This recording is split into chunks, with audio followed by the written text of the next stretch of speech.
Olá, boa tarde, pessoal. Meu nome é Daniela, eu sou um membro do projeto Violeta, que trabalha com mulheres que passaram pelo cárcere privado.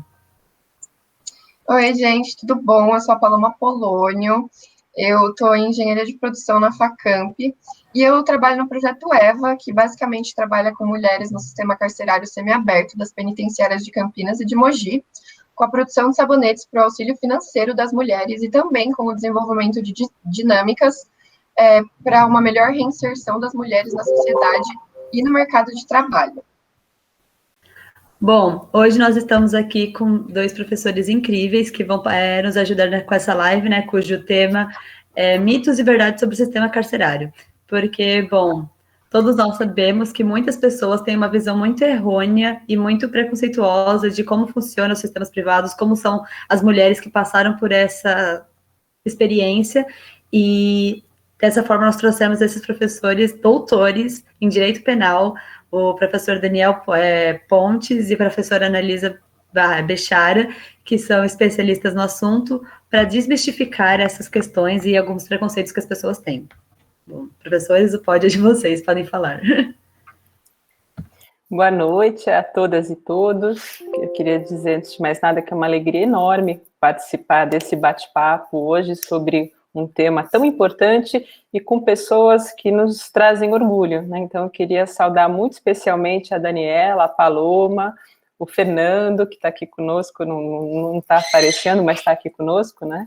E parabenizar esses dois projetos, em especial o Violeta e o EVA, né, pelo trabalho tão importante que fazem, né, nesse tema, que é o tema carcerário, ou o tema feminino carcerário, né, que é um tema muito mais específico. E queria falar um pouquinho sobre isso, né, inicialmente. Em primeiro lugar, fazendo todos nós pensarmos, né, na especificidade desse tema, quando a gente fala de prisão, de pena, né, de pessoa presa, esse já é um tema tabu para a sociedade, né? É um tema que nos gera um monte de sentimentos, né? Sentimentos, inclusive, primitivos, assim, sentimentos nossos associados a uma ideia de vingança, né? De punição, né? De retribuir, né? O mal com outro mal, enfim. Então, esse já é um tema bem complicado para a sociedade discutir em geral. Mas o tema nosso de hoje é um tema ainda mais complicado e mais tabu, porque a gente não está falando de qualquer prisão, né, ou de qualquer preso, a gente está falando da mulher presa, da chamada mulher delinquente, né, e aí a gente entra num cenário muito mais problemático, né, mais problemático por conta da nossa sociedade, que é estruturalmente machista e patriarcal, né, então, se há mais de 400 anos, né, a gente já é protagonista aqui de uma opção política que eu diria punitivista, né, a nossa sociedade busca muito a ideia de punição, né, no sentido simbólico, né, como se a expiação do criminoso, o castigo ao criminoso fosse algo que fosse resolver os problemas sociais. Quando a gente fala da mulher criminosa, né, aí a gente está lidando com uma questão que para a sociedade soa muito mais grave, né, como assim a mulher criminosa, né, numa sociedade patriarcal e machista, né, as mulheres recebem, né, um papel social muito específico, né? Quem é a mulher na nossa sociedade, né? Ainda hoje, eu estou falando de pleno século XXI, né? Quem é a mulher? A mulher é aquele ser dócil, né, submisso, né, carinhoso, maternal, né, que dá ao lar, aos afazeres do lar, ao tratamento dos filhos, aos cuidados da família, né? E essa figura, ou esse estereótipo de uma figura feminina, que é um estereótipo atribuído, veja, né? E durante muito tempo, um estereótipo que ficou inquestionado, né? É um estereótipo que não tem nada que ver, não combina com a hipótese de uma mulher vir a delinquir, né? Como assim esse ser iluminado, que é o esteio da família, que cuida de todo mundo, comete um crime? É impossível, né? Então, uma mulher que comete um crime, ela não é aceita socialmente. Se um criminoso, em geral, estou falando do homem criminoso, né, já não é muito aceito socialmente, a sociedade estigmatiza esse sujeito, quando é mulher, essa figura criminosa, aí a sociedade não quer saber, porque isso não é uma mulher, isso é a negação da mulher dentro de uma sociedade machista, né? Então, essa mulher passa a ser repreendida, né, de uma forma especial por todo mundo. E quando eu digo todo mundo, eu falo todo mundo, não só o juiz que julga, o promotor de justiça que acusa, ou a sociedade que vê a notícia na televisão, né, da acusação daquela mulher. Eu estou falando que ela é punida e é reprimida pela própria família, né, pelos próprios filhos, pelo próprio companheiro, pela própria mãe, né? Então, esse é o cenário do encarceramento feminino no nosso país, especialmente. Em geral é assim, né? Porque a nossa sociedade, ou as nossas sociedades, o mundo afora, são em geral machistas e patriarcais, né? E aí esse é o cenário que as mulheres encontram, né? Então, como é a vida de uma mulher presa? É uma vida muito mais difícil do que a vida de um homem preso, né? Por que é muito mais difícil? Porque ela recebe mais repressão de todos os lados, ela recebe mais desaprovação social, né? Então, eu acho que é comum a gente ver, né, que os homens presos recebem visitas, recebem cartinhas, né? Tem até aquelas cartinhas amorosas, mulheres que passam a se corresponder com os homens presos, então eles recebem visita da mãe, da irmã, da esposa, da namorada número 1, da namorada número 2, dos filhos, né? A mulher presa, no mais das vezes, não recebe ninguém, né? Ela fica sozinha no cárcere, porque nem a própria mãe dela quer visitá-la, né? O marido ou o companheiro some, desaparece, né? Constitui uma outra família, porque aquela mulher não presta mais, né? Então, vejam como esse universo já começa muito mais difícil do que o universo masculino, que também é um universo difícil, como eu disse, porque a nossa sociedade é punitivista, né? Então, quando a gente fala assim, aquele sujeito é um criminoso, cola uma etiqueta na pessoa que é difícil tirar, né?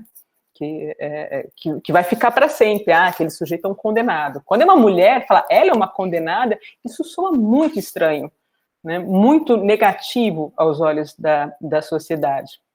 Então, essa é uma primeira característica que eu diria que é fundamental como pano de fundo da nossa conversa aqui hoje, né, sobre verdades e mitos dentro do sistema carcerário feminino. É interessante notar que o problema do encarceramento feminino é um problema crescente, e ele vem ganhando cada vez mais importância.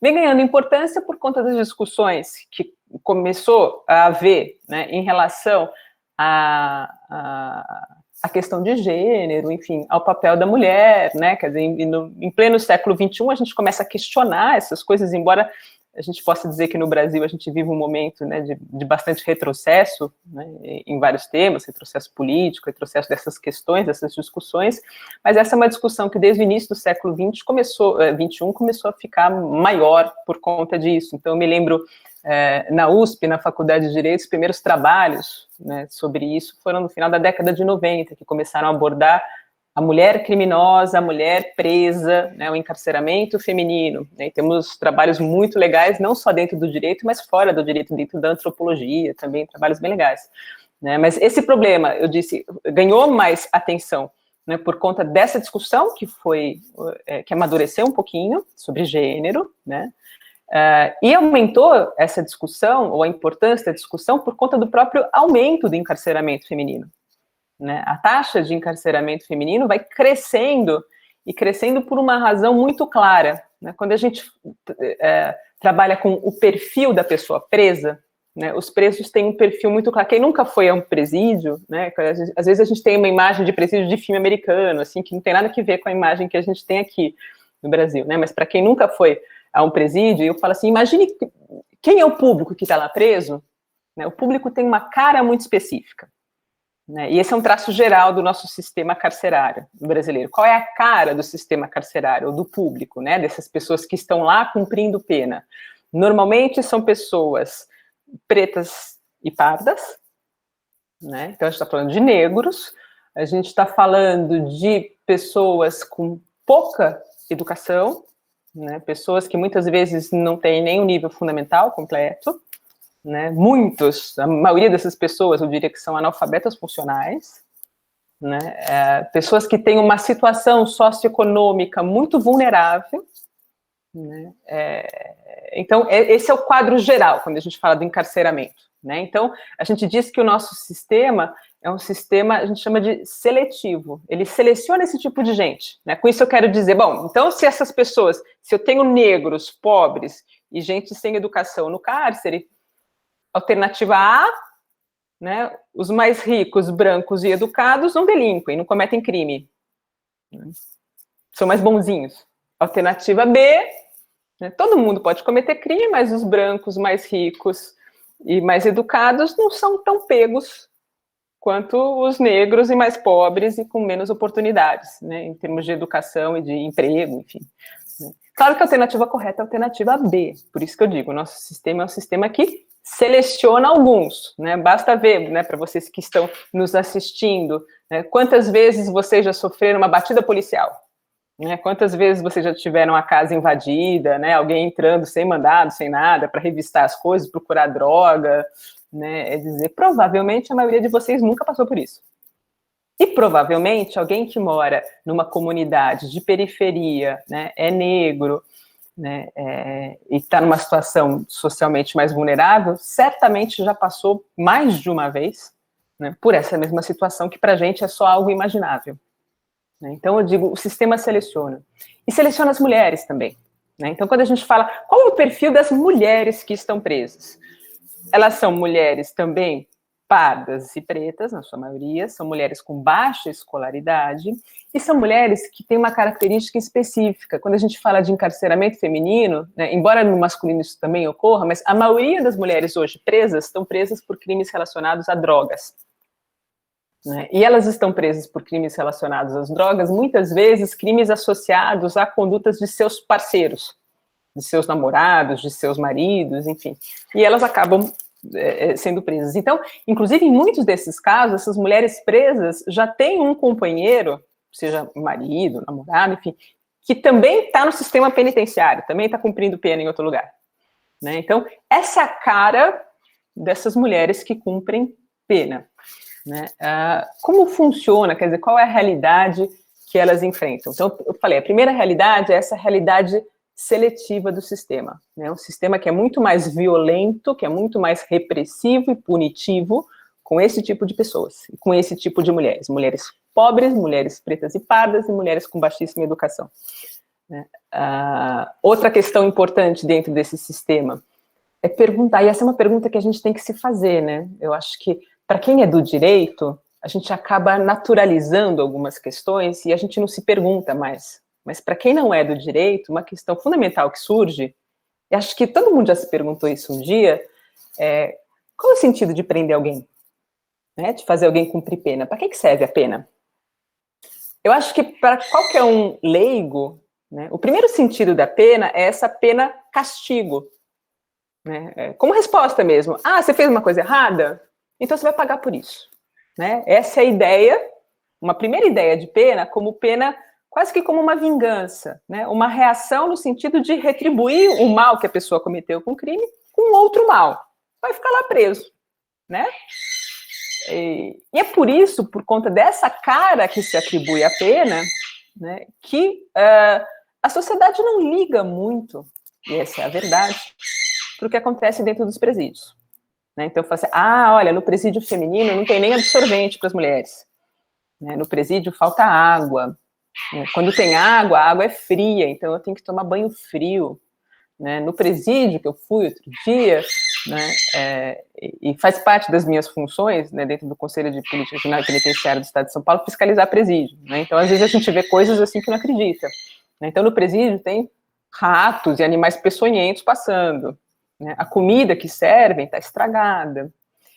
E isso tudo é desconhecimento da sociedade, de alguma forma. Todo mundo já ouviu falar que o presídio é superlotado, que não está legal, né? E a sociedade não liga muito, né? A gente não tem manifestação de rua falando mais condições humanas para o presídio. Por que a sociedade não liga muito? Porque vê a pena com essa cara de castigo, né? De dizer, a pena é uma resposta. Então, se a pessoa está lá sem comida, doente, sem, né, um atendimento de saúde, está lá morrendo, o problema é dela que mandou cometer o crime, né? O importante é pensar, e ainda dentro desse assunto, que quando a gente fala para que serve prender alguém, dentro de um Estado democrático, que é o nosso, né, dentro de uma sociedade que se diga civilizada, A pena tem que servir para alguma coisa racional, não irracional. Então, simplesmente castigar alguém, querer que ela morra ali de fome, de doença, não é racional, né? Isso não ajuda a sociedade para nada. E além de não ajudar a sociedade para nada, esse tipo de raciocínio leva a um aumento da criminalidade, porque essa pessoa que está lá presa, cumprindo a pena, um dia sai, um dia a pena acaba, e essa pessoa sai. E aí eu tenho que pensar, quem que vai sair? Né? Se eu tratar mal essa pessoa, tratar no sentido desumano, castigando, né, quando essa pessoa sair, né, tratada dessa forma e estigmatizada, porque a gente falou, né, que ser criminoso é algo que estigmatiza, que te põe uma etiqueta para sempre na testa, provavelmente essa pessoa não vai conseguir mais arrumar um trabalho, provavelmente ela não vai ter uma vida mais com a família estruturada. O que vai acontecer com essa pessoa? É bastante provável que essa pessoa acabe delinquindo, cometendo um novo crime. Porque é o único caminho que ela tem. Já que ninguém vai dar emprego, já que a família também não aceita, né? Então, quando a gente fala de pessoas presas, a gente tem que perguntar por que a gente quer continuar prendendo pessoas e para que serve isso e que tratamento a gente tem que dar para uma pessoa presa. Volto a dizer, né? Esse tratamento desumano, cruel, a título de castigo, é um tratamento irracional que produz efeito contra a sociedade. Porque aumenta a criminalidade, né, não gera nada de positivo para a sociedade. Né? O que eu quero? Eu quero que a sociedade viva com mais equilíbrio, com menos criminalidade, com mais oportunidade. Né? Então, eu tenho que pensar direito, né, em por que eu quero punir as pessoas. Bom, qual é a cara do sistema hoje? É um sistema que pune bastante, né, essas mulheres. E pune mais porque é um sistema machista. Como o sistema é todo machista, eu falei, não só a família da mulher é machista, né, a sociedade em geral é machista, o próprio juiz é machista, o próprio promotor de justiça é machista, todo o sistema de justiça criminal também é machista. Né? Se isso é assim, essa mulher vai receber um tratamento pior do que os homens que estão presos. Então, a mulher presa sofre muito mais, por conta do próprio sistema. Querem ver outra questão? E eu não vou falar muito, porque eu quero muito ouvir o professor Daniel, de quem eu sou fã, e é uma honra estar aqui do lado dele hoje. Mas querem ver uma questão que é muito importante? Qual é a diferença entre mulher e homem que são presos? Essa é uma questão, né? Quer dizer, são seres humanos, são. Tem diferenças? Eu tenho que ver com um olhar diferente? Eu, como Estado, que vou prender, né? É diferente prender uma mulher e prender um homem? É claro que é diferente. Né? Imaginem que eu estou prendendo uma mulher acusada de tráfico de drogas e ela está grávida. Ela está com 7 meses de gravidez e ela vai para o cárcere. O que vai acontecer? A pena que eu apliquei a essa mulher, se eu condená-la, é uma pena de prisão, né? Eu vou privar ela da sua liberdade. Só que essa mulher tem um detalhe, né? Tem uma criança ali dentro. E essa criança vai nascer. Faz parte da pena privar essa mulher de maternidade? Porque isso é um direito fundamental que ela tem, de ser mãe. E como é que eu faço com uma mulher que vai ser mãe dentro do cárcere? Porque também aí eu começo a pensar nessa criança que vai nascer dentro do cárcere. E ela vai cumprir a pena junto com a mãe? Porque é uma criança encarcerada. Uma criança que também tem seus direitos e seus interesses. E lá não é um ambiente para essa criança se desenvolver, não é o melhor ambiente. Mas a mãe dela está lá. Então, o que eu faço com essa mulher que é mãe? E aí nós chegamos num ponto, um ponto muito importante que eu queria trabalhar dentro do cárcere feminino, que é a história da condenada mãe. Volto àquele estereótipo. Numa sociedade patriarcal machista, a figura da criminosa não combina com a figura da mãe. Não se aceita que uma mulher criminosa possa ser uma boa mãe. Portanto, as mulheres condenadas muitas vezes têm a sua pena muito maior do que com o homem, porque é uma pena que envolve uma perda de maternidade junto. Como funciona? Como é a lei hoje no Brasil? Então, vamos voltar à nossa mulher que eu condenei. Ela está lá condenada, está grávida, vai chegar uma hora que ela vai ter esse filho, ela vai ter esse filho num hospital, com escolta, ela continua presa, ela vai ter esse filho, só que ela continua a cumprir pena. E se ela continua a cumprir pena, bom, esse filho vai ficar com ela. Vai. Durante quanto tempo pode ficar com ela? 6 meses. E depois dos 6 meses? Não pode mais ficar dentro do cárcere. Então, o cárcere feminino hoje, né, tem a ala materna, né, onde essas crianças pequenas ficam. Então, tem berço, tem um ambiente bem... E é um ambiente interessante. Para quem trabalha dentro do cárcere, a gente percebe que é um ambiente em que a mulher é bastante reprimida. Né, é um ambiente em que eles oprimem bastante a mulher para que ela desempenhe esse papel de mãe de uma forma exemplar ali dentro. Né, para que ela tente mostrar que ela serve para alguma coisa, que ela é uma boa mãe. Só que o problema é que ela tem 6 meses para fazer isso. Depois de 6 meses, vão dizer para ela, essa criança tem que sair daqui. Fala, mas sair como se eu não vou sair? Ah, sair com outra pessoa da família. E aí a gente volta àquele outro problema que eu discuti. Mas cadê a família? Cadê o pai? Ah, o pai tá preso. Ou o pai sumiu, o pai não quer mais, o pai tá com outra família. Tá bom. Cadê uma avó? Não, não tem vó, a avó nunca veio visitar. Cadê uma irmã? Não, a família não quer saber dessa mulher. Então, para onde vai a criança? Percebem o problema? E aí o problema é, essa criança não tem para onde ir, só que ela não pode ficar lá. Então, vejam que interessante, no estado de São Paulo, a Defensoria Pública tem que fazer um esforço gigantesco de acompanhamento dessas mulheres grávidas e de monitoramento dessas crianças pequenas, porque o que acontecia, na maioria dos casos, é que essas crianças eram encaminhadas à adoção. Como assim adoção? Como é que a mãe perde o pátrio poder? Que sentença que foi essa que ninguém viu?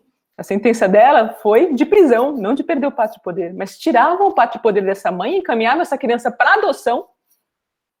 Quer dizer, essa criança era praticamente sequestrada, né? E onde está isso? Em que lei está isso? Isso é ilegal, isso é absurdo, isso é chocante. Só que essas crianças sumiam dessas mães assim, vejam que coisa maluca, né? E de onde vem isso? Que é uma ilegalidade, isso não pode acontecer. Né? Mas da onde vem esse discurso? Vem de um sistema patriarcal machista, né? Em que vê essa delinquente não como uma possível mãe. Então, dentro da pena dela, já que você escolheu cometer o crime, então você não pode ser mãe. Você nem vai ser uma boa mãe. Você não é uma mulher de verdade. Você é menos. Né? E você vai ser tratada assim como menos. Por conta disso, quando a gente fala de sistema penitenciário, e aqui já estou acabando, depois a gente volta a questões mais específicas, quando a gente fala de condições do sistema penitenciário, na verdade, no Brasil, o sistema penitenciário feminino, né, os presídios para mulheres, começaram só na década de 40. O primeiro, na verdade, foi em 1937, no Rio Grande do Sul. Né? Antes disso, não tinha. Outros países como Chile, Argentina, desde o século XIX já tinham, no Brasil não. A gente começou essa discussão na década de 40, e com presídios que eram adaptados, eram presídios masculinos, e aí pela primeira vez resolveram separar mulheres de homens e adaptar aquelas estruturas para necessidades femininas, digamos assim. Né? Mas foram adaptados de uma forma meio de qualquer jeito, sem pensar muito nas necessidades dessas mulheres, no tipo de tratamento que elas deveriam ter. Basta ver, olha que interessante, professor Daniel, que essas primeiras unidades prisionais, estou falando da década de 40 do século passado, eram administradas por irmandades católicas, né, por grupos religiosos, né, por freiras. Né, e não era o Estado que administrava, havia uma parceria com essas irmandades e essas religiosas que administravam o presídio. Por quê? Qual era a ideia? Porque essas religiosas iam tratar essas presas, né, corrigindo essas mulheres, mostrando para elas qual era o papel da mulher na sociedade. Né? Então, essas religiosas impunham a essas condenadas uma forma de vestir, uma forma de pentear o cabelo, né? Sempre de um jeito muito feminino, essa era a regra, mas sem ser provocativo.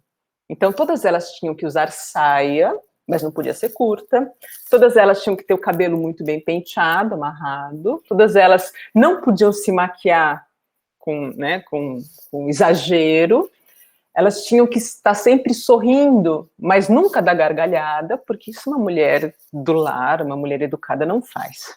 Né? Elas não podiam falar alto, elas tinham aula de costura, né, aulas que as preparavam para afazeres do lar. Né? E veja que interessante como é o sistema impondo à mulher um papel que, na verdade, é um estereótipo. Né? E ainda hoje a gente tem esses resquícios. Hoje a gente não tem mais cárcere administrado por nenhuma irmandade religiosa, mas a gente ainda tem essa visão da mulher muito estereotipada. E a gente ainda tem um sistema prisional feminino que não foi feito pensando originalmente nas necessidades das mulheres, né? Então, isso faz com que essas mulheres sofram, e sofram muito, quando a gente fala, por exemplo, de necessidades básicas para viver.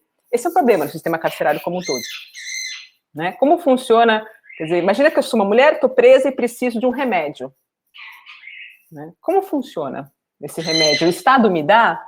Eu vou dizer, não, não tem para dar. Esse é o discurso.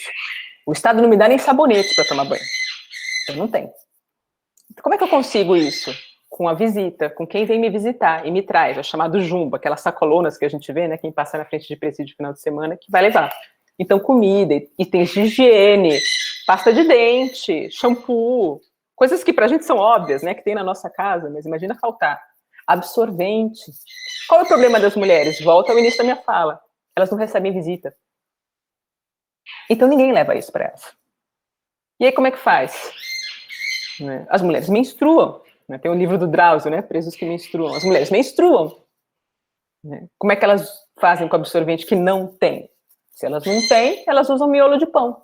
Miolo de pão é absorvente das mulheres. Né? Professora, mas isso parece Idade Média, parece uma masmorra. É um tratamento absolutamente desumano. Né? Imaginem se todos vocês e todas vocês, sem poder, assim, realizar coisas básicas da vida, como lavar a mão, né? Como usar um absorvente quando estão menstruadas. Imaginem passar um dia inteiro menstruada sem absorvente. Quer dizer, é impossível, né? É indigno, é desumano. Mas essa é a realidade, né, dessas mulheres e do tratamento dessas mulheres. E já que a gente está falando de questões de gênero, né, no sentido maior, dentro do cárcere, a gente tem que ver que as questões de gênero vão para além das mulheres. A gente tem os transexuais, né? Aí desgraçou mesmo, aí o sistema não foi feito para eles mesmo. Né? Eles sofrem todo tipo de violência e de preconceito, seja do sistema, seja da própria a sociedade. A mesma coisa em relação à saúde. Como é que funciona a saúde? 37% das unidades prisionais do Brasil têm unidades de saúde. 37%. E essas 37% das unidades que têm unidades de saúde que não seguem o padrão internacional de saúde dentro do sistema carcerário. Então, a saúde é muito precária dentro do cárcere. O que acontece se eu fico doente? Se eu tiver sorte, um médico vai aparecer, ou um profissional de saúde, para me atender. Se eu tiver sorte, vai ter o remédio. Então, eu faço alguns projetos acadêmicos da universidade dentro do cárcere, seja masculino, seja feminino. Quantas vezes a gente acompanhou mulheres que estavam ali com bebês pequenos na ala materna e o bebê estava muito doente. Às vezes parecia que ia morrer mesmo do nosso lado, o bebê. Ele fala, mas esse nenê tá com doente. Eu falo, tá, mas não tem o que fazer? Não tem remédio. Só tem dipirona. Eu falo, mas essa criança vai morrer aqui dentro. E com a pandemia? Piorou, né? Piorou. Sabe qual é a chance que essas crianças... Tô falando das crianças, porque as mulheres têm que ficar lá dentro. A chance que essas crianças pequenas têm, em termos de saúde, é quando há familiares que possam levá-las para fora, para fazer consultas fora. Isso pode. Aí essas crianças conseguem sair, mas tem que ter um familiar que leve. E que se responsabilize por isso. Vai no Sistema Único de Saúde e se vira para atender a criança. Só que hoje, com a pandemia, não tem mais visita, não tem mais acesso ao cárcere, e se uma criança pequena tiver que sair do cárcere para uma consulta por qualquer motivo, por uma questão de segurança, não pode mais entrar, por conta da pandemia. Então a gente vê mães que escondem as doenças das crianças com medo dessas crianças nunca mais voltarem, e elas nunca mais verem essas crianças. Esse é o estado de coisa que nós temos dentro do cárcere. Então, quando a gente fala de mitos e verdades, é muito fácil para a sociedade pensar no cárcere como um lugar em que as pessoas têm que estar lá para sofrer mesmo, enfim, fazer o quê? É isso aí, quem mandou cometer o crime.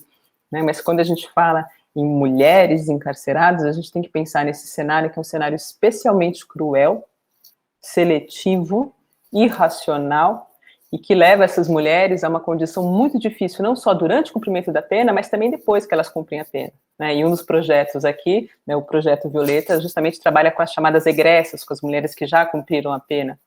Né? E se para as mulheres em geral na nossa sociedade já há muita desigualdade, já é difícil para todas nós, imaginem uma mulher que cumpriu pena. Né, para arrumar trabalho, para conseguir se empoderar financeiramente, né, tomar conta da própria vida, tomar conta da família, dos filhos, Isso é muito, muito mais difícil. Mas depois a gente pode discutir sobre isso com mais calma. Eu paro por aqui para a gente poder conversar. Agradeço de novo, Daniela, Paloma, Fernando, por tudo e quero ouvir o professor Daniel. Obrigada. Muito obrigado, professora Anelisa. Grande prazer estar aqui. Agradeço aqui a Daniela, a Paloma, o turma do Enapos pelo convite. Fiquei muito contente. Sempre bom conversar sobre esses assuntos tão relevantes, de direito penal, e principalmente com uma amiga querida, debater com a professora Anelisa, que estamos aqui nos bastidores, lembrando das nossas origens lá no Largo São Francisco, quando estudamos juntos. Na época ela era minha veterana, mas, como eu disse, para mim, ela não aplicou nenhum trote, não houve problema nesse sentido, sempre nos demos muito bem, desde aquela ocasião. Mas, gente, para falar sobre esse tema, eu já começo aqui concordando com tudo que a professora Anelisa muito bem falou, eu acho que ela trouxe aqui pontos muito importantes, muito significativos no que diz respeito a essa questão do encarceramento feminino, E eu acho que a questão fundamental, que é uma questão que sempre me preocupou, desde quando eu estava lá no segundo ano da faculdade, que eu comecei a estudar direito penal, é a pergunta que nos aflige. Para que nós punimos? Que a professora Anelisa muito bem colocou. Então, por que existe a pena? O que a gente procura com essa pena? Qual é o objetivo disso? Porque, no meu ponto de vista, o trabalho do penalista só tem significado se nós soubermos por que nós estamos fazendo isso. Porque o que o direito penal faz? Qual é a consequência do direito penal? É a pena, privativa de liberdade ou não. Então, precisamos saber por que nós estamos aplicando pena. E essa é uma resposta muito difícil, porque assim, a conclusão que eu cheguei a essa altura da minha vida é que nós não sabemos porque nós aplicamos a pena. Essa é a verdade. Principalmente a pena privativa de liberdade. Eu costumo dizer para meus alunos que a gente aplica a pena privativa de liberdade porque ninguém teve uma ideia melhor. Nós não sabemos o que a Daniela lembrou, pelo jeito, já deve ter falado isso na aula. Porque nós não sabemos o que fazer com o preso, nós não sabemos como resolver o problema do crime, que, antes de tudo, é muito mais um problema social do que um problema jurídico. Mas, enfim, então, é complicadíssima essa questão, porque eu começo dizendo que a gente não tem problema só na penitenciária feminina. O problema é sistêmico. O sistema penitenciário como um todo não funciona, principalmente aqui no Brasil, que é a nossa realidade, mas não é só aqui. Dentro dessa ideia de que a gente não sabe por que pune, eu vou contar para vocês. Eu tive a oportunidade, 4 anos atrás, eu visitei uma penitenciária feminina lá nos Estados Unidos, no estado da Georgia, que é um estado bem conservador, aqueles lá que votam no Trump, e fui conhecer o presídio lá. E assim, várias coisas me chamaram a atenção, não vou contar tudo, porque senão fica muito cansativo, mas assim, o que vai interessar aqui para nós, eu acredito, que a penitenciária lá segue exatamente o que a lei manda. Então, a penitenciária, ela funciona, de maneira perfeita, você olhando assim, não tem os problemas que existem aqui no Brasil. Não existe superlotação, é limpo, tem até ar-condicionado central, só para vocês terem uma ideia. Então, a Georgia é no sul dos Estados Unidos, é calor, dentro da penitenciária é fresquinho, a temperatura é mantida, é agradáveis 23 graus, ninguém passa calor lá dentro. Então, aparentemente tudo funciona bem. Fui lá, não vi nenhum problema. Agora, vamos lembrar também que quem me levou lá foi o diretor do presídio, então ele não ia mostrar para mim as coisas erradas que acontecem, mostrou a parte boa, então eu vi, na cozinha, as presas estavam fazendo lá uma comida que estava muito cheirosa, eu não experimentei, mas o cheiro estava bom, diferente do que acontece aqui no Brasil, como lembrou bem a professora Anelisa. As presas pareciam satisfeitas, assim, claro, ninguém fica muito feliz preso, mas elas estavam lá satisfeitas, tudo acontecia aparentemente bem,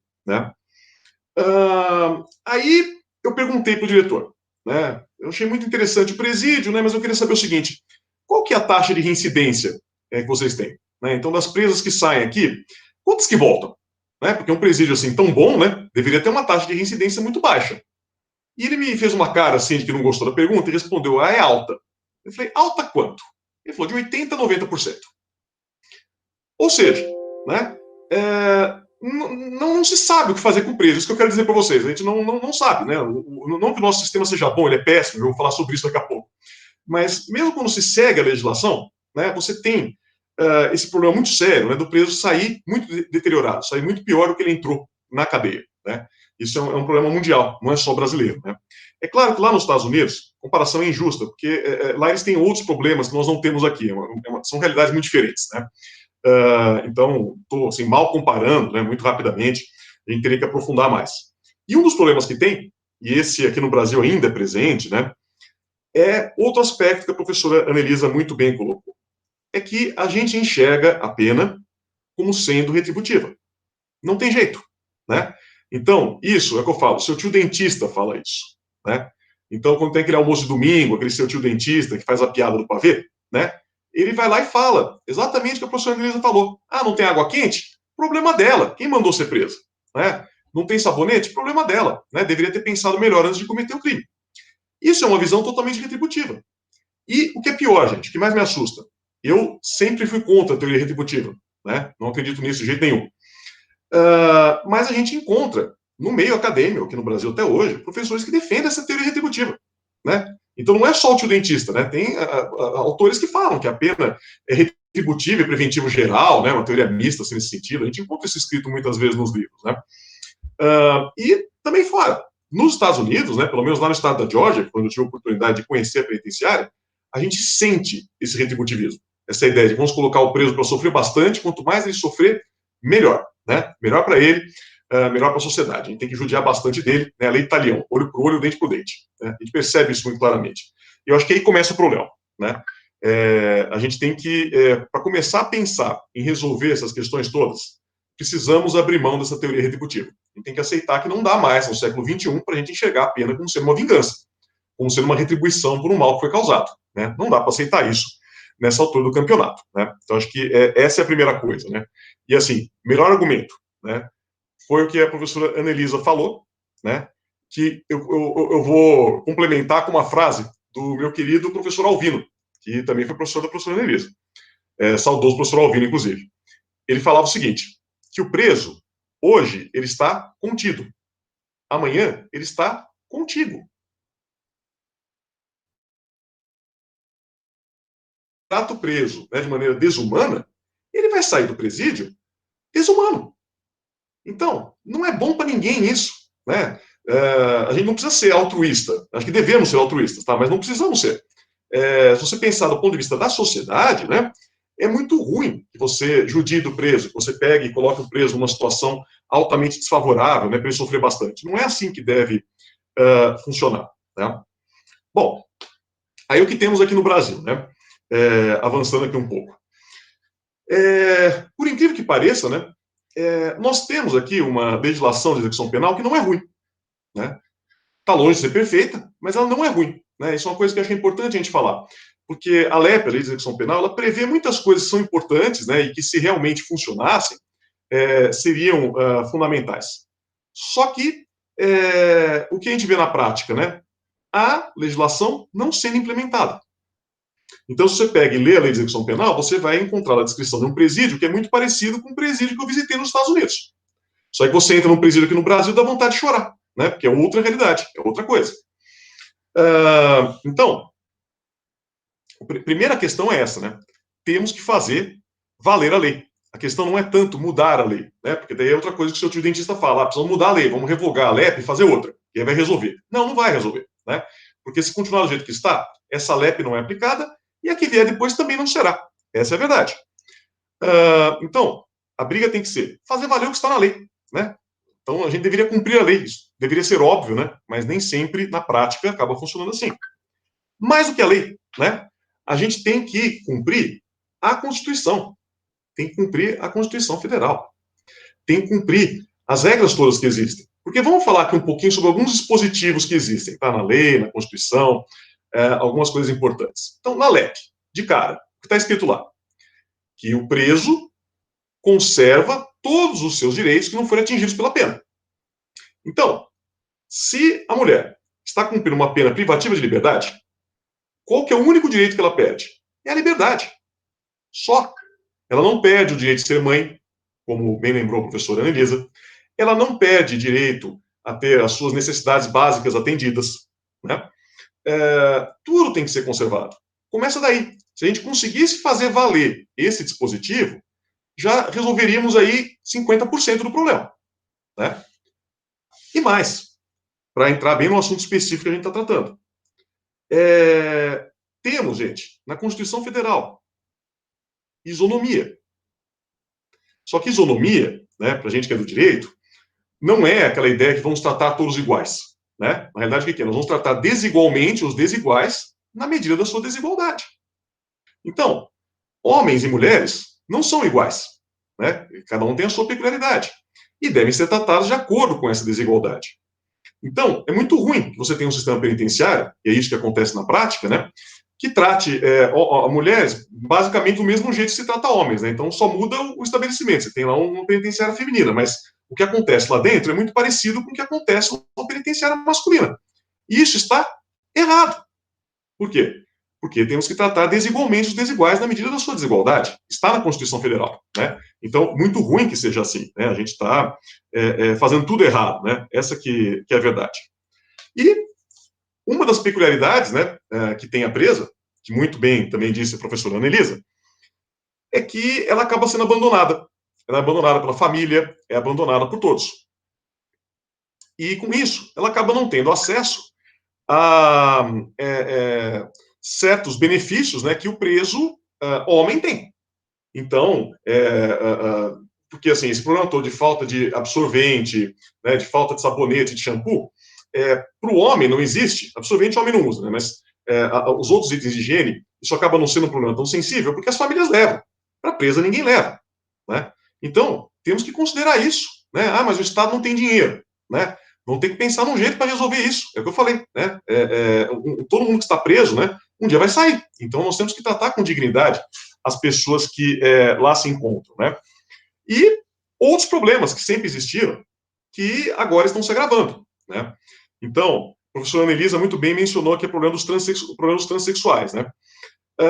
Essa questão, gente, é relevantíssima para o direito de um modo geral. Não só para a parte de execução penal, mas, obviamente, também. Né? Porque a gente já começa com uma discussão que não tem tanto a ver com a execução, é se a gente aplica a Lei Maria da Penha ou não, né, para os transexuais. Então, se essa Lei Maria da Penha vai ser aplicável ou não, porque ela é destinada a mulheres, né? Então, isso vale também para quem é transexual, né? E vale para o presídio, gente. Porque o presídio, tradicionalmente, a gente sempre separou entre homem e mulher, né? E aí, sempre houve, né, os presos que são homossexuais, né? E aí eles acabam, muitas vezes, se prostituindo dentro do presídio. Enfim, né, você vai tendo aí problemas cada vez mais complicados e que nós temos que enfrentar com urgência. Né? Eu acho que a iniciativa aqui de vocês é muito importante, porque o tempo vai passando, né, a sociedade vai se desenvolvendo, a gente vai tendo aí muitas coisas acontecendo aqui do lado de fora, e dentro do presídio tudo continua como era no século XIX. E o pior, né, já no século XIX era errado, então continua errado como era naquela época. Mas, enfim, acho que é isso. Não vou me alongar muito para dar tempo de a gente poder fazer as perguntas. Muito obrigado aí para todos. Muito obrigada, professor. Muito obrigada, professora. Foi incrível. Tá todo mundo comentando aqui que foi uma aula incrível dos dois e que aprenderam muito e que vão levar muito essa lição para a vida e que é um absurdo essa realidade que a gente está vivendo. E todo mundo adorou, então muito obrigada. A Paloma está com algumas perguntas agora, então vou passar a palavra para ela. Mas muito obrigada mesmo, foi incrível, de verdade. Exatamente, muito obrigada, professores. Tenho algumas perguntinhas aqui, algumas coisas vocês já passaram, mas que eu gostaria que talvez aprofundassem mais um pouquinho. A primeira, como foi comentada pelo professor Daniel e também pela professora Anelisa, é sobre o sistema carcerário em relação às pessoas trans.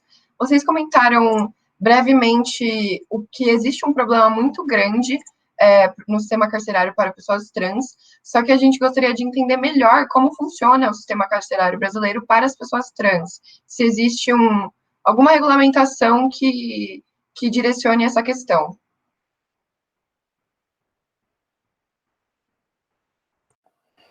Essa é uma questão importante e que não está bem regulamentada. Na verdade, há um arranjo sobre isso, né? Então, por exemplo, no estado de São Paulo, né, a gente tinha tradicionalmente as pessoas trans alocadas, né, no CDP de Pinheiros, CDP é Centro de Detenção Provisória de Pinheiros. Né? Então, eles separavam essas pessoas, e esse é um mecanismo muito comum no nosso sistema penitenciário. Né? A gente tem uma divisão administrativa entre os presos. E essa é uma questão importante, né? Imagina o seguinte, você foi presa por algum crime, Para que presídio você vai? Né? Aonde você vai ficar presa? Com quem você vai ficar presa?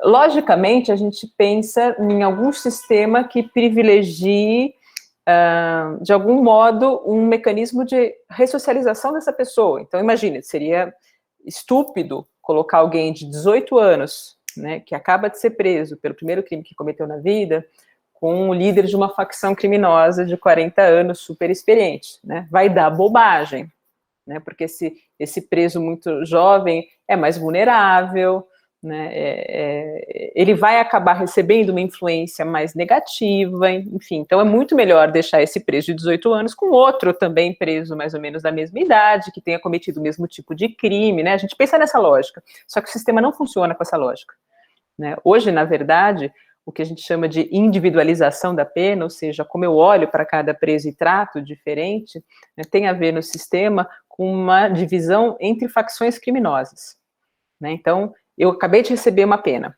né, de privação de liberdade. Para onde eu vou? Né, a primeira pergunta que vão me fazer é: você é faccionada? Você faz parte de alguma facção criminosa? Porque qual é a preocupação? Me mandar para um presídio que seja controlado, que surreal, pela mesma facção. Porque se eu for para o presídio da facção rival e descobrir, vão me matar, né? Então, vejam que interessante. Em geral, o nosso sistema faz essa individualização da pena a partir de um raciocínio muito pragmático e sem nenhuma regulação para isso, né? Então, as pessoas são divididas conforme facção criminosa. Olha que interessante. Né? Algumas unidades são unidades especificamente voltadas para alguns tipos de crime, também por uma questão pragmática. Então, por exemplo, criminosos sexuais. Né, se eu colocar criminosos sexuais junto com os outros presos, né, quando eu falo criminoso sexual, eu não estou vendo a carinha de vocês, estou vendo a carinha dos meus colegas da live, mas os outros eu não estou vendo. Mas eu aposto que a cara de vocês fica feia, né? Criminoso sexual, a gente fala, que horrível, né? Crime sexual horroroso. Né? Se a sociedade acha horroroso, né, os presos também são sociedade. Isso é importante a gente ver. Qual é a diferença entre a gente e o preso? A única diferença é que ele está preso. Porque nós somos a mesma sociedade. Ah, não, professor, eu nunca cometeria um crime. A diferença entre nós é essa. Ele é criminoso e eu sou bonzinho. Quer dizer, todos nós somos potencialmente criminosos. E todo criminoso, antes de ser criminoso, é uma pessoa complexa, que tem várias questões na sua vida, além dessa etiqueta de criminoso. O criminoso não é o crime que ele cometeu, ele é uma pessoa. E nós também somos pessoas. Ah, mas eu nunca cometi crime. Provavelmente é mentira. Provavelmente é mentira, a gente nunca foi pego. É que a gente não lembra disso, a gente só se vê como potencial vítima de crime, né? A gente nunca se coloca na posição de potencial criminoso. Não é isso? Mas todo mundo é. Né? Então somos um só. E sendo um só, e a sociedade tendo muito preconceito e muita reprovação de crimes sexuais, claro que os presos também têm essa reprovação. Então se eu coloco um criminoso sexual junto com os outros, provavelmente ele vai ser morto. Né? Ou vai sofrer violência física. Então, eu tenho que separar. Então, tem uma unidade só para eles. E com essa mesma lógica, né, a gente tinha no CDP de Pinheiros esses transexuais, né, agrupados, para não sofrerem violência, porque vocês imaginam um transexual, né, dentro de um presídio, né, comum. Né, se na rua, se na Avenida Paulista, um transexual é assassinado hoje no Brasil, né, imagina dentro de um presídio. Então, há essa separação, mas essa lógica é uma lógica muito pragmática, entende? Quer dizer, não há um cuidado maior em relação a isso. Né? Qual é a grande preocupação hoje do sistema penitenciário? É não ter nenhuma chacina lá dentro, não ter dor de cabeça. Por conta disso, vejam, e isso, fugindo um pouco da sua questão, Paloma, mas essa é uma questão importantíssima se a gente fala de cárcere no Brasil. Né? Como é que funciona o gerenciamento do cárcere no Brasil? Tem um documentário que é muito legal, que todo mundo tem que assistir, chama Central. Né, sobre o presídio de Porto Alegre, né, que era chamado de Central. E esse documentário mostra claramente um fenômeno que a gente chama de autogoverno. Os presídios no Brasil são autogovernados, ou seja, quem gerencia a Secretaria de Administração Penitenciária? Não, as facções criminosas. Elas fazem do cárcere um negócio, e o Estado fecha os olhos. O que o Estado fala? Não me encham. Não mata ninguém aí dentro. Fiquem de boa e façam o que vocês quiserem aí dentro. Quando acabar a pena, eu solto. Quiser matar alguém lá fora, problema de vocês. Aqui dentro, não. Só não faz isso, o resto eu faço vistas grossas. né? É esse o fenômeno no sistema carcerário hoje no Brasil. Os cárceres se autogovernam. Por que não tem rebelião nenhuma? Vocês já perceberam? Quantos anos faz que a gente não tem rebelião? É verdade que há pouco tempo a gente teve vários massacres em presídios. No Amazonas, a gente viu, né, a gente com cabeça cortada. Por que aconteceu isso? Ah, porque os presos estavam reclamando da situação desumana que vivem? Era briga de facção criminosa. Porque normalmente, quando não tem briga entre facções, o cárcere fica quietinho, porque não é interesse das facções criminosas chamar atenção, e nem que intervenham dentro do cárcere. Isso não significa que a situação lá dentro está boa, porque o Estado nem está olhando. Tem presídio em que os líderes da facção têm a chave. Eles fazem negócio lá dentro. Todo o sistema econômico, que o cárcere envolve um sistema econômico. Você compra mercadoria, você compra alimento, você compra itens de higiene. Quem vende? O crime organizado. O cárcere lucra alguns milhões de reais para esses grupos criminosos. Olha que coisa louca. Então, essa é a lógica. Então, voltando à pergunta dos trans, né, como é que o sistema funciona? Né, de um jeito bem pragmático para evitar a lógica do massacre, porque isso não agrada a ninguém, mas é só isso. Não tem grande preocupação. É fato que, recentemente, a gente tem algumas decisões judiciais em matéria carcerária que estão tentando olhar mais para essa questão, mas ainda a gente não tem uma boa política sobre isso. Entendi, professora. Muito obrigada pela sua resposta. E o pessoal da live que tiver perguntinhas podem mandar pelo chat, só lembrando vocês que a Dani vai estar olhando e recolhendo as perguntinhas, então não hesitem em mandar suas perguntinhas, tá bom? E agora eu vou passar para outra pergunta, que eu acho muito interessante a gente passar em cima dessa pergunta, que é basicamente as mulheres durante o coronavírus, né? Então, como que funcionou esse período de coronavírus para as mulheres encarceradas? Se tiveram novas metodologias, novas movimentações em relação à vacinação, se elas estão na lista, se elas têm algum tipo de prioridade em relação à vacinação, e basicamente talvez um pouco das dificuldades que foram enfrentadas no sistema carcerário durante o período do coronavírus. Então, até onde eu tenho conhecimento, né, fora essas restrições de proibição de visitas, né, não houve nenhuma política assim mais efetiva, né? O que nós temos, né, é uma promessa de que os presos, de modo geral, mas aí não vi distinção entre homens e mulheres, vão entrar em grupos prioritários de vacinação, né? Então, a vacina deve chegar antes nos presídios. Se não me engano, o terceiro grupo, né, que vai ser vacinado vai ser os presos. Mas, fora isso, eu não tenho conhecimento de nenhuma política específica. Não sei se a professora Elisa tem, né? Eu não estou sabendo. Na verdade, é o contrário, né? Na verdade, a pandemia acabou funcionando como justificativa de maior restrição e de maior punição, né? Então, em época de pandemia, as mulheres estão sofrendo muito mais, né? Seja pela restrição de visitas, por menos saúde ainda dentro do cárcere. Eu contei para vocês, né, a ideia de que as crianças que saem do cárcere agora já não podem mais voltar, para não haver contaminação, enfim, então essas mulheres não podem nem cuidar dos próprios filhos, elas recebem muito menos remédios, muito menos itens, porque as famílias não podem visitar, enfim, então elas passam por um período de muito maior restrição, e a gente fala, bom, mas eu imagino que dentro do presídio haja medidas sanitárias, né?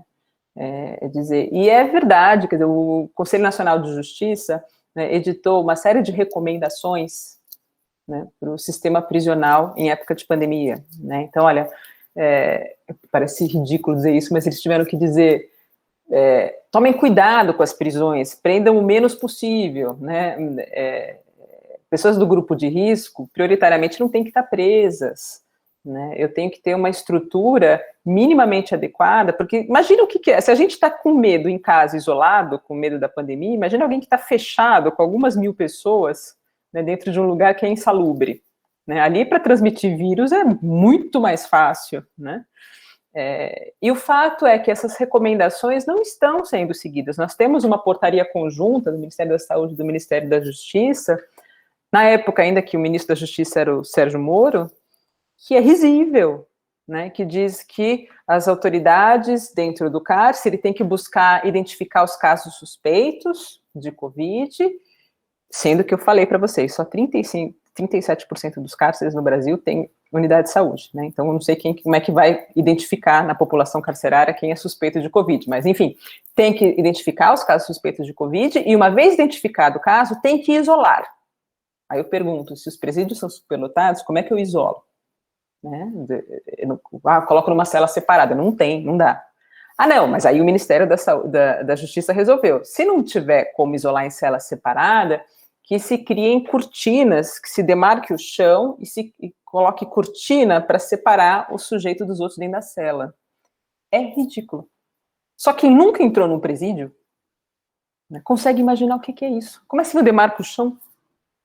Numa cela que tem 18 pessoas, que cabem 5, mas tem 18, 20 pessoas, eu vou instalar uma cortininha e deixar a pessoa ali em pé, assim, 1 metro, e aí com isso eu vou impedir o coronavírus de se propagar? Isso é ridículo. É risível, é lamentável.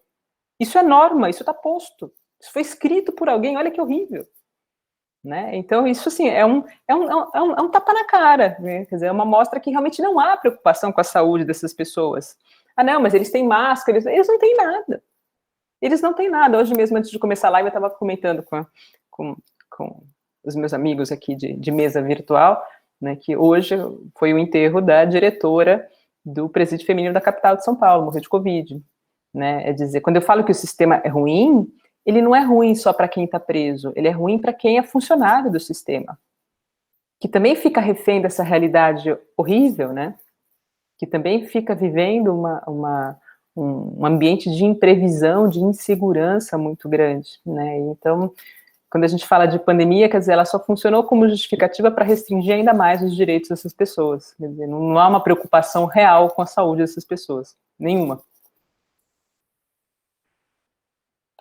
Muito obrigada, professora Annelise e professor Daniel. Bom, só queria perguntar primeiramente sobre o horário do professor Daniel, né? Eu acredito que ele tenha aula agora, tá tudo certo, você tem que sair, né? Exatamente, eu não posso. Tá muito gostoso. Se por mim eu ficava aqui conversando com vocês até 10 da noite, né? Tá muito bom mesmo. Mas eu infelizmente, eu tenho que sair. Né? Eu peço muitas desculpas mesmo, né? Mas é que eu tenho que dar aula, senão meus alunos ficam bravos lá. Então, tudo bem, muito obrigada, professor Daniel, pela sua participação. Eu que agradeço. Isso, grande prazer estar aqui com vocês. Né? Muito obrigado mesmo. O convite foi muito gostoso, atendi com o maior prazer. E muito obrigado aqui por dividir comigo esse espaço também, Ana. Foi muito bom poder conversar com você aqui um pouquinho nesse começo de noite. Bom, muito obrigado, viu, gente? Estou de saída. Desculpe pelo mau jeito. Imagina, boa aula, professor. Muito obrigado. E, bom, você pode continuar mais um pouquinho com a gente, então, Annelise, muito obrigada. Tenho uma pergunta para você de outra professora da FACAMP. É a professora Daniela Goraieb. Ela me deu introdução à economia e contabilidade social. Ela é dessa área, também professora incrível. Vamos lá. A pergunta dela foi... primeiramente, professor e professora, obrigada pela aula. Pergunto a vocês quão longe o mundo está de um sistema penal não punitivo. Já ouvi dizer que há uma discussão sobre um sistema que busca instruir/conscientizar a pessoa que cometeu o crime e não punir, nem com restrição de liberdade. Ou seja, entendo que nem haveria prisões. Existe alguma sociedade que adota esse sistema? Obrigada pela pergunta. A pergunta é bem legal, né? Mesmo para quem não é do direito, porque essa é uma questão social, né? Quer dizer, quando a gente fala de crime, pena, né? Parece que o crime é associado à pena, né? E, aliás, na raiz, né, quando a gente fala da ideia de crime, há uma associação histórica do crime com a ideia de pecado dentro da religião, né? De pecado e culpa no sentido moral, né? É por isso que a gente trata dessa questão de uma forma tão primitiva, como um tabu mesmo. E essa pergunta é muito, muito interessante, muito provocativa. A gente pode ver de forma diferente, né? A gente deve ver de forma diferente, né, o sistema de penas. Em primeiro lugar, quando a gente pensa na pena privativa de liberdade, né, em prender alguém, e eu provoquei vocês para pensarem para que serve prender alguém, né, a gente já viu que essa ideia de castigo não tem utilidade social, né, não traz nenhum ganho para a sociedade.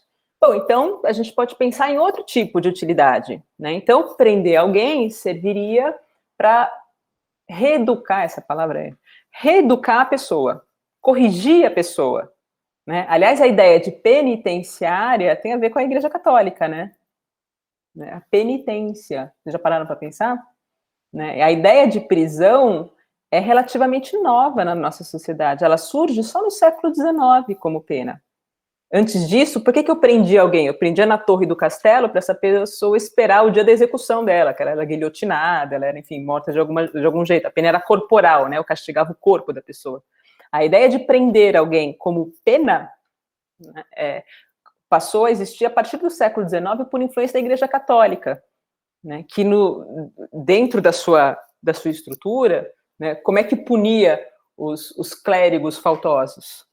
Né? Eles tinham que ficar na cela, trancados, refletindo sobre o que fizeram, né? Refletindo para melhorar o seu comportamento. Isso, então, era uma consequência que a Igreja Católica impunha aos seus internos. E como a Igreja Católica ganhou, historicamente, bastante poder e muita influência sobre a sociedade em geral, essa foi a grande influência da Igreja Católica para o direito penal. Por isso que, até hoje, a gente fala de penitenciária e a gente fala de cela, né? Essas são linguagens que vêm da religião, né, a penitência e a cela. Né?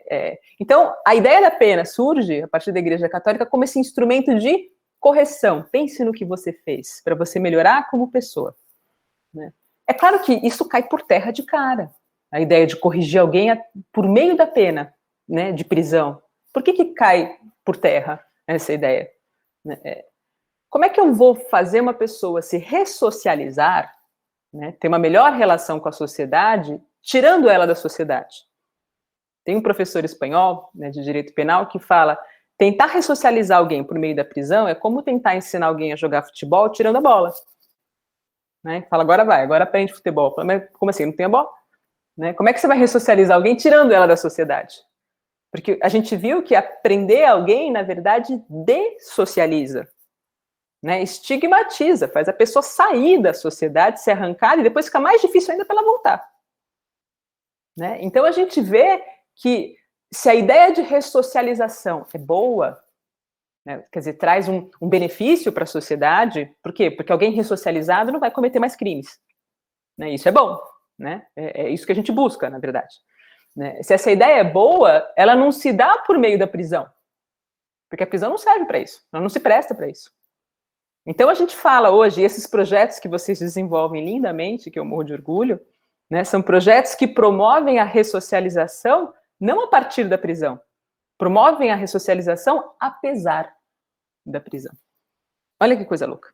Né? Então, quando a gente fala de um direito penal menos violento, menos punitivo, a prisão não tem que fazer parte dele. Né? Agora, o direito penal, né, ou o sistema de justiça criminal, faz parte de algo maior, que é uma forma de Estado em uma determinada sociedade. Então, é meio utópico pensar num sistema de justiça criminal que seja justo dentro de uma sociedade que é injusta.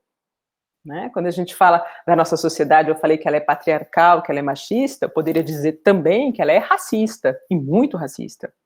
Né? Dentro de uma sociedade que tem essas características, é muito difícil um sistema de justiça que também não seja assim. Né?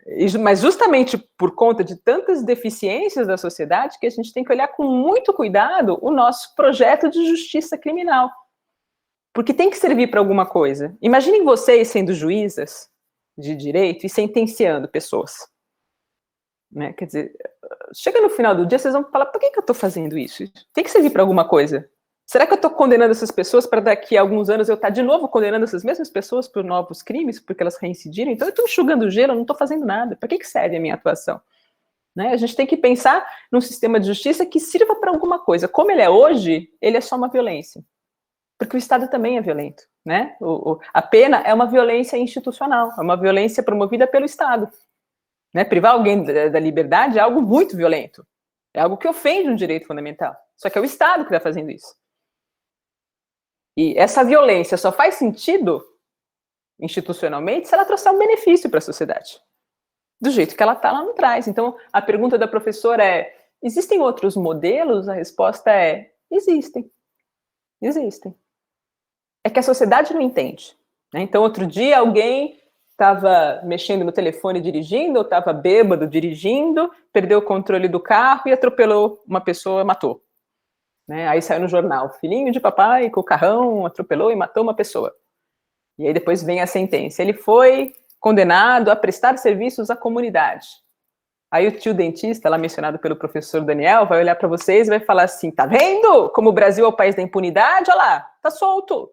O sujeito tá solto.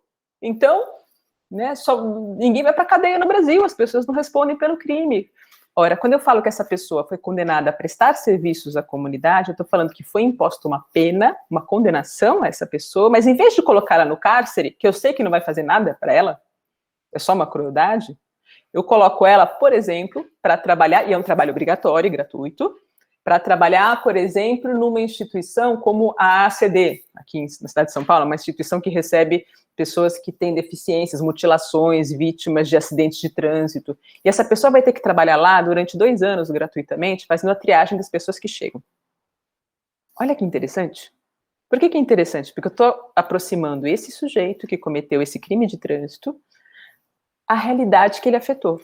Ele vai entrar em contato com vítimas de acidentes de trânsito. Ele vai criar sensibilidade para essa questão. Não é? Querendo ou não, porque eu obriguei ele a fazer isso. Qual é o índice de reincidência de quem é condenado a esse tipo de pena, que a gente chama penas restritivas de direito, não são pena privativa de liberdade? Qual o índice de reincidência? A pena privativa de liberdade tem uma reincidência de cerca de 80%. Qual a reincidência nesses casos de outras penas? Menos de 20%. Opa! Então agora alguma coisa aconteceu, né? Parece que o sistema pode funcionar melhor, mas para isso a gente não pode ser punitivista. Eu não posso querer ver esse sujeito que bateu o carro ali sofrendo, sem comida, né? Isso não faz sentido. Eu tenho que querer ver esse sujeito ressocializado. Ver esse sujeito nunca mais cometendo esse tipo de conduta, porque ele aprendeu, porque ele entendeu. Não é? Tem, inclusive, modelos, né, de justiça criminal que a gente chama de justiça restaurativa, aonde se privilegia o contato do autor do crime com a vítima e uma recomposição entre os dois. E se privilegia isso sobre essa ideia punitiva da pena.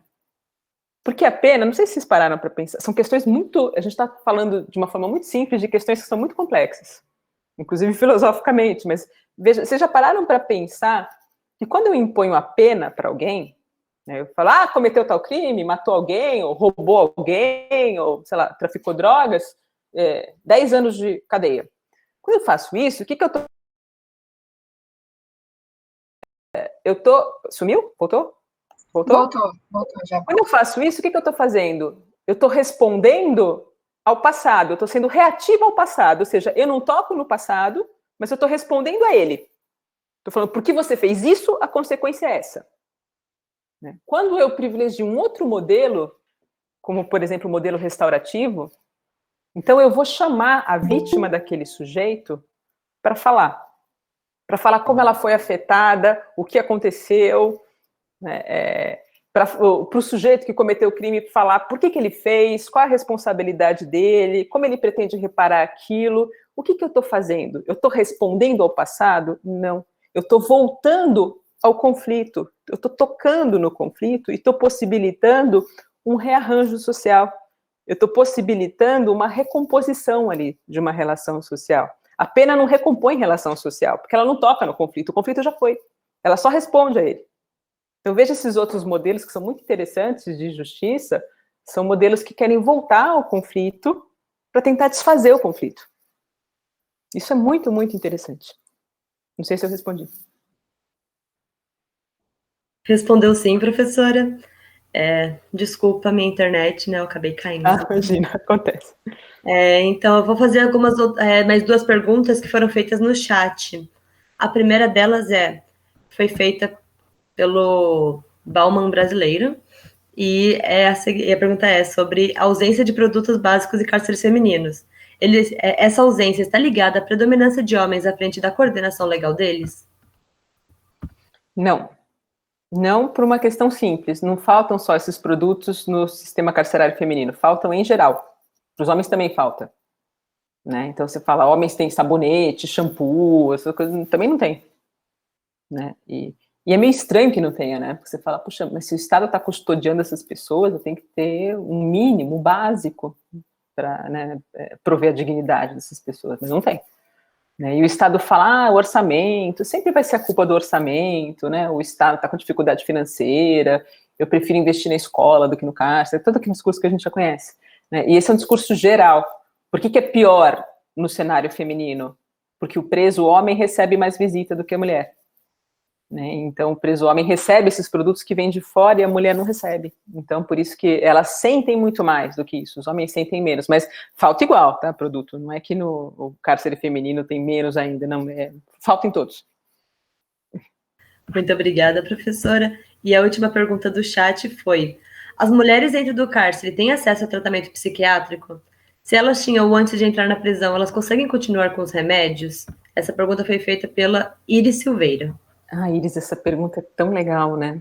É muito legal. É legal porque leva um monte de coisas. Eu vou responder ela muito objetivamente, depois eu vou tratar das outras coisas. Né? Então, a resposta objetiva é provavelmente não. As mulheres não vão ter acesso a tratamento psiquiátrico. Por que não vão ter acesso? Porque a gente tem um atendimento médico muito restrito. Né? A gente tem médicos que são plantonistas, que são mais generalistas, quer dizer, é muito difícil conseguir, porque é difícil em geral, né? Quando a gente fala de psiquiatria, né, e de perturbações mentais em geral, esse também é um tabu para a nossa sociedade. Né? A sociedade não gosta não gosta dessa palavra, estou usando entre aspas, do louco. Né? O louco é assustador, é aquela figura fantasmagórica que me dá medo, é aquela pessoa perigosa, né? Então, as pessoas que têm qualquer tipo de doença mental ou perturbação mental já encontram muita dificuldade no nosso sistema de saúde público, né, para encontrar atendimento. Muitos hospitais, inclusive privados, não aceitam lidar com esse tipo de gente. Então, olha o tamanho do preconceito que a gente tem. Né? Então, no sistema penitenciário vai ficar mais difícil ainda, porque eu já não tenho médico. E quando eu tenho, é o médico que vai, que não é um psiquiatra. Né? Porque eles querem que os médicos mais generalistas visitem, porque eles conseguem trabalhar com todas as outras coisas. Né? E fala, bom, mas o que faz com essas pessoas? Né? E esse panorama de doenças mentais, né, de quadros de transtorno, perturbação mental, é um panorama muito contemporâneo, né, da nossa sociedade. Né? A gente vive numa sociedade cada vez mais doente. Né? E o sistema é especialmente seletivo com essas pessoas. Vocês viram nos Estados Unidos, né, a letalidade da polícia norte-americana, né, isso levou a várias manifestações, tal, por conta do racismo da polícia, e também por conta da seletividade dessa letalidade policial. Por quê? Porque os policiais matam muitos doentes mentais em abordagens. Né? O doente oferece algum tipo de resistência, mas porque ele é portador de uma doença mental, e a polícia mata. Né? É assim que trata?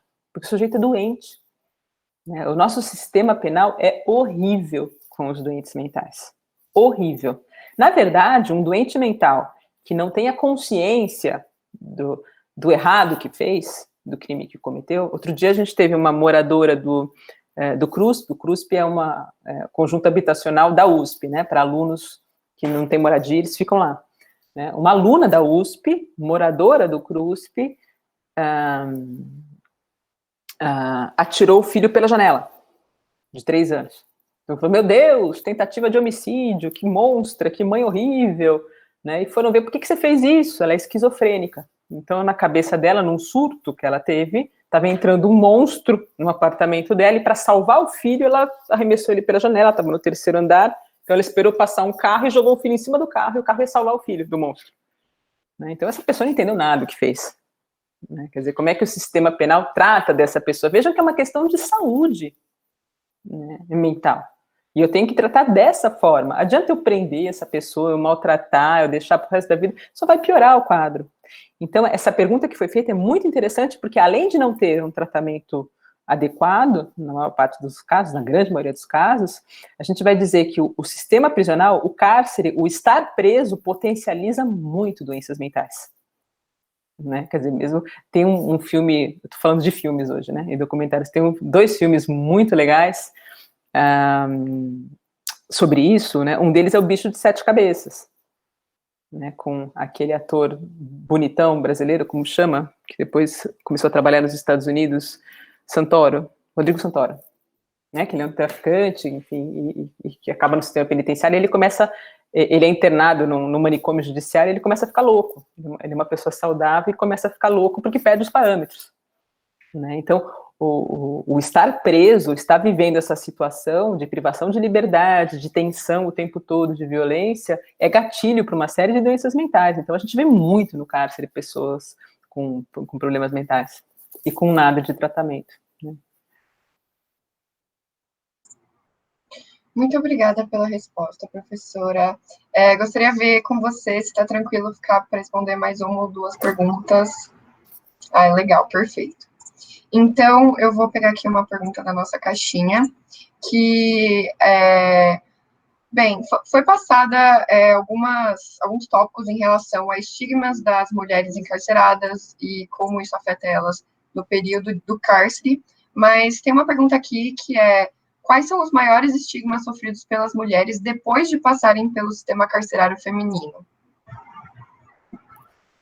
É esse que eu falei relacionado ao estereótipo, né? Então, quer dizer, quais são os problemas hoje das mulheres em sociedade? A gente tem muitos problemas, né? Quer dizer, basta ser mulher, quer dizer, qualquer mulher pode narrar, né, que problemas enfrenta na vida dela, né? E problemas que envolvem um patrulhamento de costumes, né, que envolvem uma ideia de apoderamento masculino sobre o corpo da mulher, sobre as opções que ela faz, né? Então, a mulher ou é mandada pelo pai ou pelo marido, né, ou pelo namorado. Ela não tem autonomia, ela não pode ter autonomia. Então, dentre as violências que as mulheres sofrem hoje na sociedade, além da violência física, que é óbvia, a gente tem violência patrimonial, uma violência econômica, enfim, vários tipos de violência, né, num nível mais latente, menos perceptível à primeira vista do que a violência física, né? E a mulher encarcerada, ela sofre todas essas violências e sofre mais algumas. Algumas porque, por um cenário específico, porque além de mulher, ela é negra, né? Além de mulher, ela é pobre, é moradora da periferia, e a gente tem um outro problema, né, que toda mulher negra e da periferia vai sofrer, e mais pobre sofre, e além de tudo isso, o estigma de uma condenação criminal, né? Então, ela não é uma mulher, ela é uma delinquente, né? Então, ela não é alguém que a sociedade aceita, ela é uma figura estranha para a sociedade. É como o louco, né, que eu mencionei há pouco. O louco é aquele anormal, é alguém que não faz parte da normalidade, que a sociedade não vê como alguém assim que faz parte do seu corpo. A mulher delinquente também não, porque mulher não é aquilo, né? Mulher é aquela pessoa fofa, boazinha, que não fala palavrão, que tem um namoradinho, que, né, que não tem vida sexual muito ativa, que se guarda, que quer ter os filhos e que quer ficar em casa cuidando dos filhos. Você não é isso, você é uma delinquente, você foi traficante de drogas, você roubou alguém, o que é isso? Você não... Né, então, ela não é aceita em lugar nenhum, né? A gente tem um projeto, né, que é da Enactus, né, lá no Lago São Francisco, que trabalha com empoderamento social, com empreendedorismo social, com essas mulheres, né, encarceradas e que uma hora vão sair, né? Qual é a ideia desse projeto desenvolvido pela universidade? Empoderar financeiramente essas mulheres. Por quê? Empoderar financeiramente? Porque a gente sabe que quando elas saírem do cárcere, se elas baterem na porta de qualquer lugar, elas não vão ter emprego, porque ninguém vai dar, né? Porque já não dão para homens egressos do sistema, quanto mais para mulheres, então não vão ter. Então, a única chance que elas têm na sociedade é criar o próprio negócio, né? Quer dizer, é gerenciar a própria atividade, né? Então, como costureiras, como cabeleireiras, como confeiteiras, como empresárias de si mesmas, né? Eu me lembro, no primeiro ano desse projeto, nós trabalhamos com essas mulheres que aprenderam a criar biojoias e a vender essas biojoias. Então, elas não só aprenderam a parte manual de design, mas a parte empresarial, como trabalhar com matéria-prima, com custo, com lucro, né? Como desenvolver um nome, como vender, como pôr preço. Então, elas aprenderam toda essa lógica, né? Para quê? Né? Para no futuro fazerem biojoias? Não, para no futuro conseguir desenvolver alguma atividade que dependa delas mesmas. E foi super legal, até porque no final do ano, né, essas mulheres venderam essas biojoias, e para vender a gente fez um lançamento que foi um desfile no Mercado Central de São Paulo. Foi muito, muito legal, né? E aí elas estavam presas, não puderam desfilar as biojoias, mas a gente teve modelos de outro projeto social que desfilaram essas biojoias e foram todas vendidas com os recursos revertidos para essas mulheres. Mas qual a moral da história nesse projeto que foi feito? Não que elas ganharam dinheiro com essas biojoias que venderam, e nem o trabalho manual que elas fizeram. Né? Qual foi a moral da história? Empoderar essas mulheres para elas aprenderem a cuidar do próprio negócio. Né? Por quê? Diante da dificuldade que elas têm de encontrar vaga no mercado de trabalho, que vai fechar as portas para elas. Né? E a gente viu vários casos de acompanhamento que a gente faz de egressas, que tentaram em todo lugar buscar emprego, as que conseguiram, quando descobriam que elas eram egressas, na hora davam um jeito de pôr para fora. Né? Então essa é a maior dificuldade, é retomar o contato com a sociedade. Isso sem falar na retomada do contato familiar, porque eu já falei, a família não aceita. Então ela volta para casa, o filho sumiu, o marido casou com outra, né, todo mundo olha torto, então ela tem que se virar sozinha. Né? E isso é muito difícil numa sociedade machista. Não sei se eu respondi. Respondeu sim, professora, com certeza. Bem, para não prolongar muito, acho que é isso. Gostaria de agradecer novamente a presença da professora Anelisa Bechara, que é professora titular de Direito Penal da Faculdade de Direito da USP e membro titular do Conselho de Política Criminal e Penitenciária do Estado de São Paulo, e também o professor Daniel, advogado e professor doutor de Direito Penal da FACAMP e da USP Ribeirão Preto. Muito obrigada por essa live. Sério, não tenho dúvida que as pessoas que assistiram conseguiram aprender muito mais sobre o sistema penitenciário, não só feminino, como o sistema penitenciário num todo, e diversas injustiças e coisas que acontecem que a gente nem imaginava, né? Então, muito obrigada, professora, pela sua presença. Ficamos muito gratos de ter você aqui. Eu que agradeço vocês, digo de novo que morro de orgulho do trabalho que vocês fazem, né? Vocês são exemplos, projetos nos quais vocês estão envolvidas são projetos que são fundamentais, né? Que espero que sejam cada vez mais replicados, funcionem como modelo, e parabéns, sobretudo, por organizar uma live acerca de um tema que é tão complicado de discutir, e que é um tema que não é muito popular, né? É um tema que as pessoas torcem o nariz, que as pessoas não querem pensar sobre, e vocês estão fazendo aqui uma grande provocação, né, para as pessoas entenderem o humano que está por trás dos processos, se verem um pouco nesse papel também, e entenderem que a sociedade é uma só, né? E que a gente vai... Tem um professor de Nova York famoso, tem um livro, Just Mercy, o Brian Stevenson, um professor muito legal, ele trabalhou anos no Corredor da Morte, tem até um filme que saiu, autobiográfico dele, né, e trabalhando com isso, criticando muito o sistema de justiça criminal, né, e o racismo estrutural e o machismo do sistema. Ele sempre diz que o contrário, né, de pobreza não é riqueza, né, é justiça. E a gente não consegue ter justiça para a sociedade se a gente polarizar desse jeito, né? Se a gente vê o outro negando o outro que existe nele, negando o humano que existe nele. E termino provocando. Todos nós, sim, podemos ser vítimas de crime, mas todos nós também, sim, podemos ser autores de crime. E todos nós, sim, somos iguais e humanos. A gente é menos pego e por isso a gente é privilegiado. Isso não nos dá o direito de tratar de forma desumana essas outras pessoas. Eu não estou dizendo que não cometeram crime, não é isso que eu estou dizendo. Estou dizendo que, né, eu tenho que respeitar a humanidade das pessoas se eu quiser ter uma sociedade minimamente justa. Então, assim, parabéns para vocês por provocarem toda essa discussão e essa reflexão aí em todo mundo que está assistindo. Agradeço também a todo mundo aí que está assistindo pela paciência. Muito obrigada, pessoal, que vieram para a live. E encerramos aqui, então. Tchau, gente. Tchau, professora. Obrigada pela presença. Tchau, professora. Muito obrigada. Foi incrível, sério. Obrigada.